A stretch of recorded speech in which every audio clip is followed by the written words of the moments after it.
ఇక్కడ మతం యాంగిల్ కూడా ఒకటి వచ్చింది, దాన్ని బలవంతంగా మతం మార్చే ప్రయత్నం మీరు కూడా చేశారని. అదే నాకు అర్థం కాలేదు.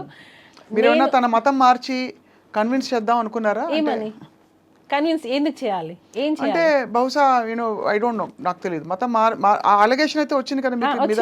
అదే మ్యామ్, నేను మామూలుగా అడిగేది ఏంటంటే నేను ఎందుకు మార్చాలి అంటే మీకేమైనా ఒత్తిడి ఉండిందా? ఎందుకు ఏం జానీ మాస్టర్ నుంచి మీరు మిమ్మల్ని కన్విన్స్ చేసి మీరు వెళ్ళి కన్విన్స్ చేయమని ఎందుకు మ్యామ్? ఎవరైనా భార్య ఇంకొక అమ్మాయి దగ్గరికి పంపిస్తుందా? అంటే మీ మీద ఒకవేళ మీకు పిల్లల్ని రేపు పిల్లలకి మీకు అసలుకే మోసం వస్తుందని ఈ విషయం బయటకు వచ్చిన విషయం మీకు తెలుసు కదా?